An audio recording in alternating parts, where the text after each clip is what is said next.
इंसान को कभी कभी उस गलती की कीमत चुकानी पड़ती है जो गलती उसने कभी की ही नहीं है। और पटना की रेखा कुमारी के साथ भी कुछ ऐसा हो रहा है जिसे सुनकर आपके रोंगटे खड़े हो जाएंगे। नमस्कार, मैं हूं आशुतोष चंद्रा, आप देख रहे हैं यूवी न्यूज़। और वो हकीकत हम आपको बताने जा रहे हैं कि आखिर रेखा कुमारी के साथ ऐसा क्या हुआ जो पूरी ज़िंदगी बर्बाद हो गई। हमारे साथ खुद रेखा कुमारी हैं और उनकी बहन भी हैं, उनसे भी जानेंगे कि आखिर ऐसा क्या हुआ था।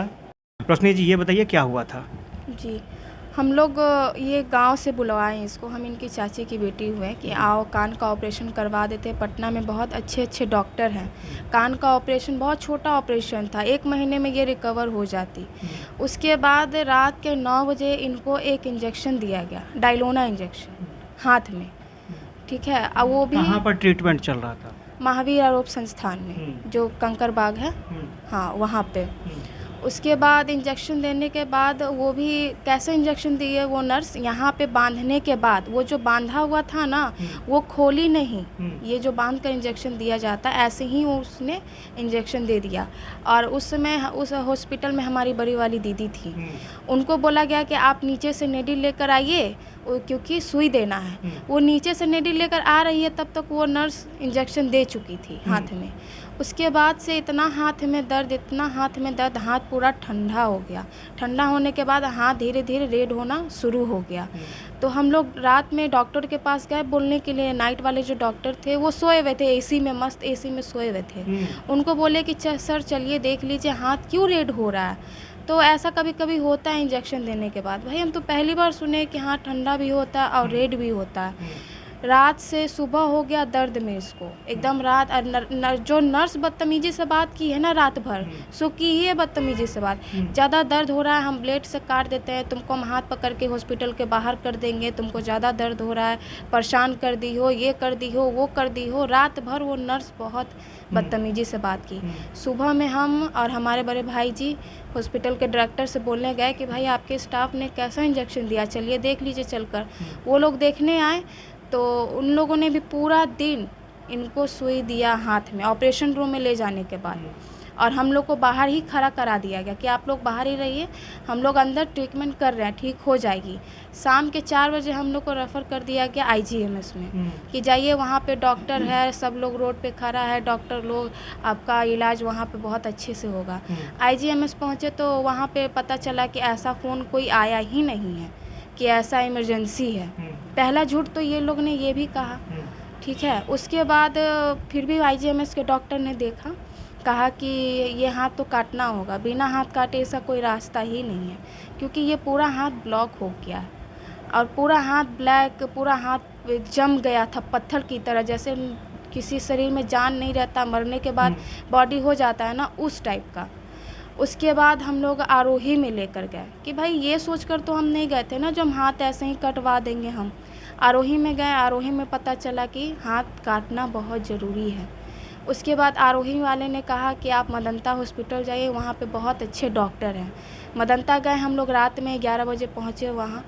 तो मदनता वाले डॉक्टर बोले कि चांस कम है बचाने का, फिर भी हम कोशिश करेंगे सर्जरी करके। रात के 2 बजे सर्जरी हुआ, नस का ऑपरेशन हुआ, सब हुआ। 6 दिन बाद डिस्चार्ज कर दिया गया। फिर हम लोग घर आ गए। उसके बाद 2 दिन बाद फिर ड्रेसिंग के लिए गए। उसके बाद भी डॉक्टर ने कहा कि बिना काटे इसका कोई रास्ता है ही नहीं।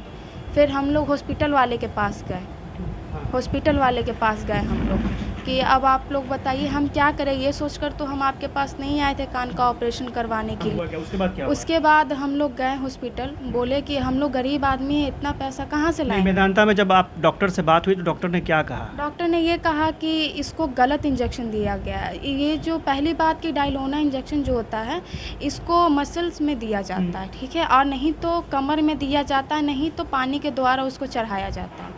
ये जो नर्स जो इंजेक्शन दी है ना, इसको नीचे वाले नस में दिए, उस कारण से पूरा हाथ ब्लॉक हो गया। जो हाथ मूवमेंट होता है ना उसी को वो ब्लॉक कर दिया। अब उसको ठीक करना पॉसिबल है ही नहीं। क्या डॉक्टर ने बोला? फिर 6 दिन हम लोगों ने देखा ऑपरेशन करवाने के बाद। उसके बाद डिस्चार्ज करवाएं, घर आए। 2 दिन बाद फिर मदनता गए ड्रेसिंग के लिए कि भाई अब तो ऑपरेशन हो गया, ठीक होना ही चाहिए। हम लोग इस आस में गए थे ड्रेसिंग करवाने के लिए। ड्रेसिंग के द्वारा डॉक्टर ने देखा कि हाथ पूरा ब्लैक हो चुका है, अंदर से भी ब्लैक हो चुका है, उसको काटना बहुत ज़रूरी है, नहीं तो पूरे बॉडी में इन्फेक्शन फैल जाएगा। फिर हम लोग वहाँ से निकले मदनता से, इसको घर छोड़े बहन को। उसके बाद हॉस्पिटल गए महावीर आरोप संस्थान कि भाई आप लोग बताइए अब क्या करें आगे, हम लोग गरीब आदमी हैं, अब हाथ चला जाएगा, क्या करेंगे हम लोग। ये सोचकर तो आपके पास नहीं आए थे। उन लोगों ने हाथ जोड़ा और कहा कि गलती हो गया हम लोग से, हम लोग हैं आपके साथ, जैसे आप चलिएगा वैसे हम लोग भी आपके पीछे पीछे चलेंगे। उन लोगों ने कहा, हम लोग बोले कि चलो भाई अगर कोई गलती मान रहा है तो सही बात है, सही बात है ना, गलती मान रहा था। उसके बाद दिल्ली का टिकट करवा दिए वो लोग, दिल्ली एम्स जाने के लिए। उसके बाद कुछ पैसा अकाउंट में ट्रांसफ़र किए, हम लोग दिल्ली एम्स गए। वहाँ पे भी 2 दिन लगा दिल्ली एम्स में, क्योंकि वो बहुत बड़ा हॉस्पिटल है, टाइम लगता है, बिना पैरवी का तो कुछ होता नहीं है। वहाँ पे देखे डॉक्टर, उन्होंने भी यही बात कहा कि इंजेक्शन गलत दिया गया है।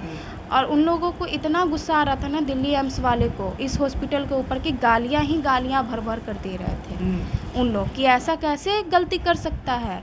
अगर 3 घंटा अगर हो गया भाई, सबसे गलती होता है। 3 घंटा पहले अगर बता दिया जाता तो शायद हाथ बचा, अभी तक हाथ ठीक होता। उन लोगों ने सच्चाई छुपाकर सबसे बड़ा गलती किया है।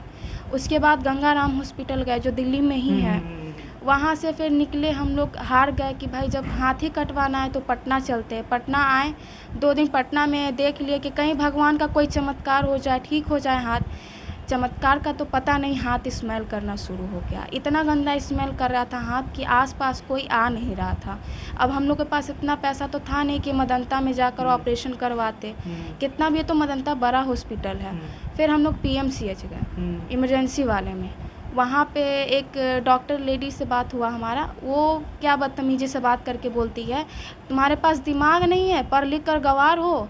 इमरजेंसी वाले में वही लोग आते हैं जिसके सर पे चक्का चढ़ जाता है, बॉडी पे चक्का चढ़ जाता है, वो लोग आते हैं। तुम्हारी बहन के साथ ऐसा कुछ नहीं हुआ है। हम बोले कि मैम हाथ स्मेल कर रहा है, इससे बड़ा और इमरजेंसी आपको क्या चाहिए।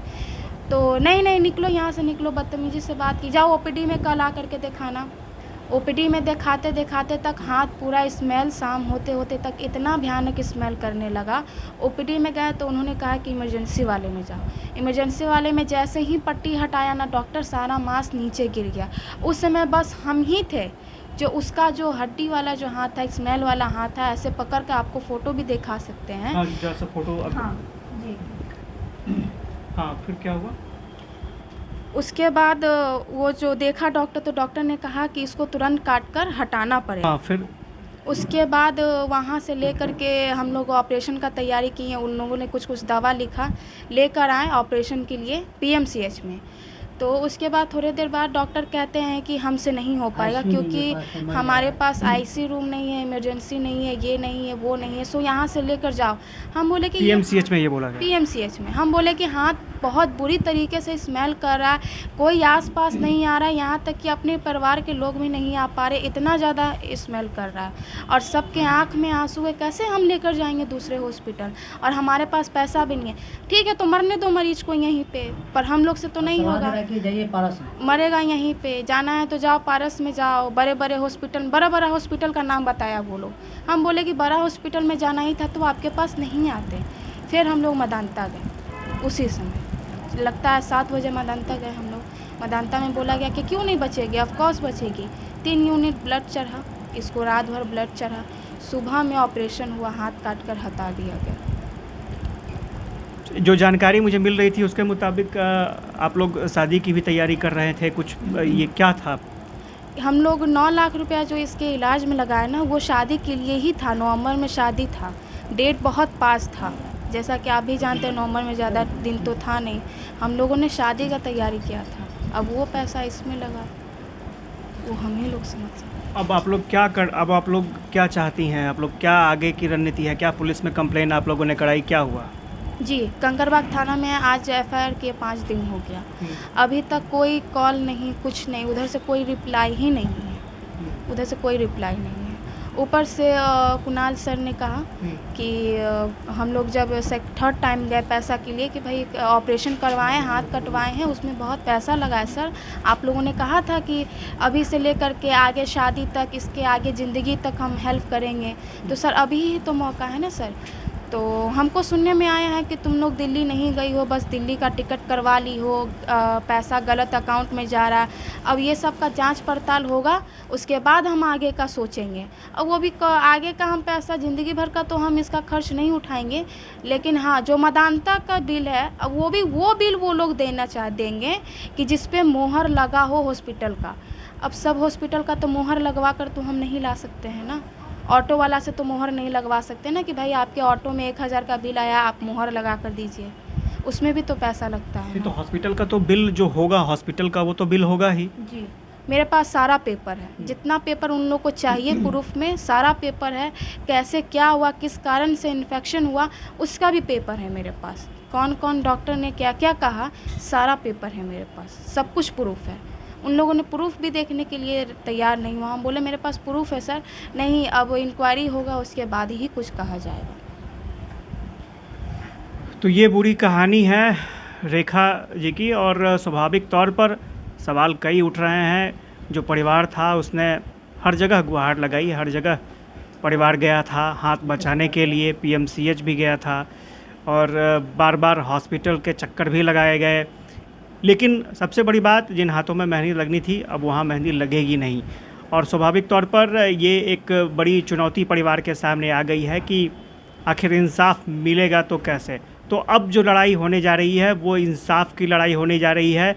और स्वाभाविक तौर पर जिस लड़की ने अपना हाथ खोया है अब वो इंसाफ की लड़ाई लड़ेगी और पूरा परिवार अब इंसाफ की लड़ाई के लिए आगे बढ़ने जा रहा है। Ashutosh Chandra, UB news, Patna.